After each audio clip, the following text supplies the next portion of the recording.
Hey, Laurel. I just turned in the divorce papers. That apartment room is going to be me and Cindy's room from tomorrow. Pack your stuff and leave by today. I understand. Jesus, if I had known you were infertile, I never would have married you. Still, I don't understand why you thought that meant it was okay for you to cheat on me. It's your fault for not being able to have children, and you're telling me to test whether I was infertile or not. You even made me come with you on your infertility treatment. You probably wouldn't have let me divorce you unless I cheated on you like this. I accept that you were prepared to have my children, but you're infertile, so it doesn't matter. Do you realize how much you're embarrassing yourself with all these pathetic, useless efforts of yours? I did an infertility test and it said I had no problems. You still wouldn't believe me, so that's why I had myself tested at other clinics as well. But all of the tests came out saying I was fine. Don't you understand that unless you take an infertility test as well as we won't find out the reason we can't have children? I already told you this before. There's no way that I'm infertile. Give it up already. I see. It looks like you just don't care anymore. We already divorced. So have a baby for all I care with this new wife of yours. Yep, Cindy's already been tested, and it seems there's nothing wrong with her. She's sure to be able to have children, unlike you. Get at it, starting from tomorrow. Well then, goodbye. Hey, Laurel, long time no see. It's been 3 years, right? Huh? Oh, I must have forgot to block you. Bye. Hold on, you're at the obstetrics and gynecology clinic, right? Huh? This morning, today, my wife Cindy has been pregnant for 4 months, and we frequently go to that clinic. Just as we were going home after paying the bills, you came into the clinic. Oh, really? I didn't notice at all. Anyways, what's an infertile woman like you doing at such a place? Shouldn't you have nothing to do with obstetrics and gynecology clinics if you can't have children? It's not the case that only pregnant people go to obstetrics and gynecology clinics. There are also people that go to such clinics because they have related illnesses. Oh, I get it. Do you have an illness in your uterus or something? No, I don't. Then what is it? Sorry, but I'm currently driving and I'm only texting you because of a red light. I have to start the car by now, so bye. Hey, wait. At least answer my question first. What business does an infertile woman like you have at an obstetrics and gynecology clinic? Hi. We saw each other again this morning, huh? Huh?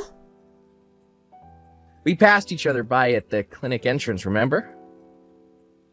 You were there again? I didn't notice.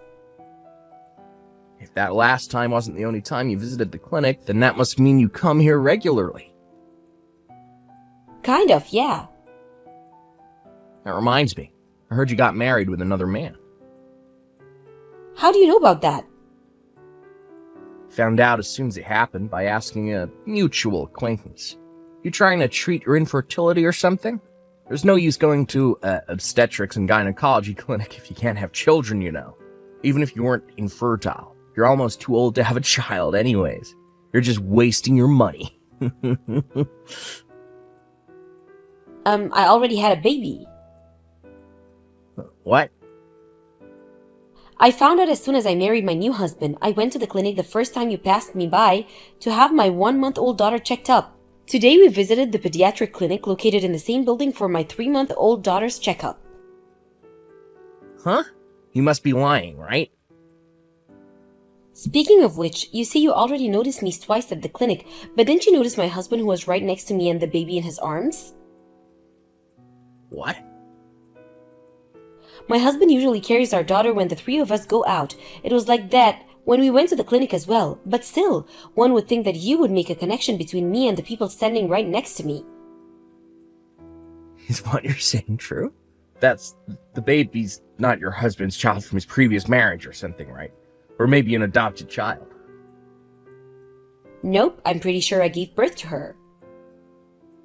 Then why didn't you get pregnant when I was with you? Why don't you think for yourself on that matter? All I can say is that I'm not infertile. You just didn't believe what I told you so many times before you got divorced. There's no way. This sounds ridiculous, but don't you think that me actually getting pregnant and having a baby is proof that I'm not infertile? It doesn't make any sense, because it can't be me who's infertile, because my wife Cindy is currently pregnant. There's no use telling me this. I don't know. My daughter started throwing a tantrum, so bye.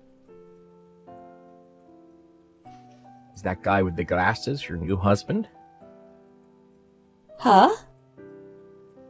So he was carrying a baby. What you're saying was true. What? You were at the clinic again today? No, my office is near the clinic, and I can see the parking lot well from where I work. I thought that it was almost time for your daughter's 6-month checkup, so I was making sure to keep an eye out. That's when I saw you and a man carrying a baby out of a car together. The two of you looking so happy side by side. Is it fine now that you believe what I told you? What?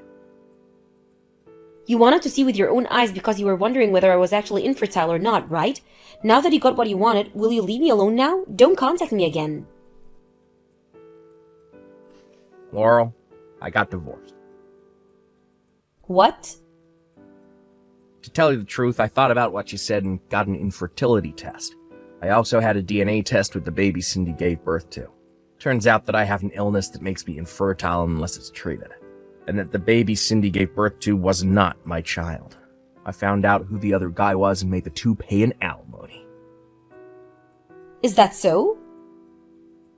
So, Laurel, you can get remarried if you want. Huh? Hold on a minute. Why are you saying that as if I wanted to remarry you? But this and that happened between us, but still we have conversations by text, which is why I'm certain that even after all these years, you still can't forget me. What? Stop joking around. You're creeping me out. No need to get all mad. I think it would be best for you if you were honest with me about your feelings, right? You'll marry me again, won't you? I want a child I'm related to by blood.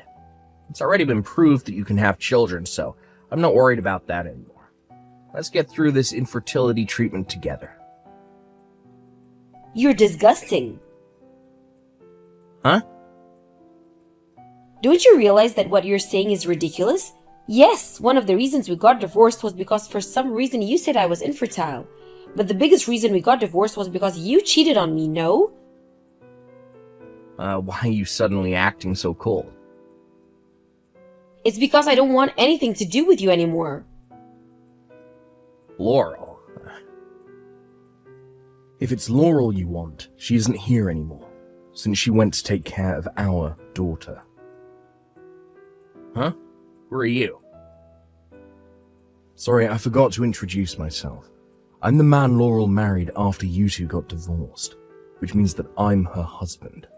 I'm not going to tell you my name since it might help you find out where we live, so forgive me, but I'll remain anonymous. What? I'm going to tell you this so you don't have any misunderstandings, but I'm the one who told Laurel it might be best if she didn't block you suddenly, so that we can keep an eye on you. What? I thought that it might be dangerous if we completely cut contact with you, since it seems that we've passed each other by a few times at the clinic. By the way, I was sitting next to my wife when you two were having a conversation by text. Which means that I know everything you two were talking about, I'm afraid. Seriously, and to think I was careful to text her only on weekend afternoons, since I knew she got married again. Oh, so that means that you didn't want to bother me with your texts. But I work from home, and am at home most of the time, so I can come to my wife whenever she needs my help. What? Are you serious? Sorry, I guess. Well, that's the situation. I've no intention of handing over my wife, who I love so much, to cheating scum like you. Give me Laurel. Please just give it up already. Laurel, you're reading this right. I'm begging you, remarry me. For some reason, it looks like I've gotten divorced a second time, which means that it's going to be really difficult for me to find another wife. If only you forgave me and said that you wanted to have my children, this time, for sure, I'll make you happy. And I want to be happy as well, so please. Hey, will you cut it out already? Huh? I'm not going to let you get in contact with Laurel ever again. You were still at the phone? Of course I was. There's no way I'm going to show Laurel such a disgusting piece of text. Disgusting, you said. Huh. Fine then. You know I work nearby to the clinic Laurel usually goes to. I still have plenty of chances to get in contact with Laurel. Oh, that's right. I forgot to tell you. The three of us moved. What? You moved? The new house we're having prepared has just finished, so we're going to be moving there, which means that we're going to be changing clinics to somewhere near the new house. What did you say? There's one more thing I want to tell you. Laurel's parents have also moved. What? The people who now live at their old house are complete strangers, so don't you get any ideas. I'm telling you this so you don't try and barge into their house out of desperation and cause everyone trouble. Hold on. If that's the case, then what am I going to do from now? I'm going to be blocking, then deleting your account from Laurel's smartphone. Huh? This means that we're truly going to be rid of you. Hold on. Goodbye then. Even though my husband warned him, it seemed that my ex-husband decided to take his chances on his last sliver of hope and barge into the old house of my parents. Luckily, no one was inside the house, which means that no one was hurt.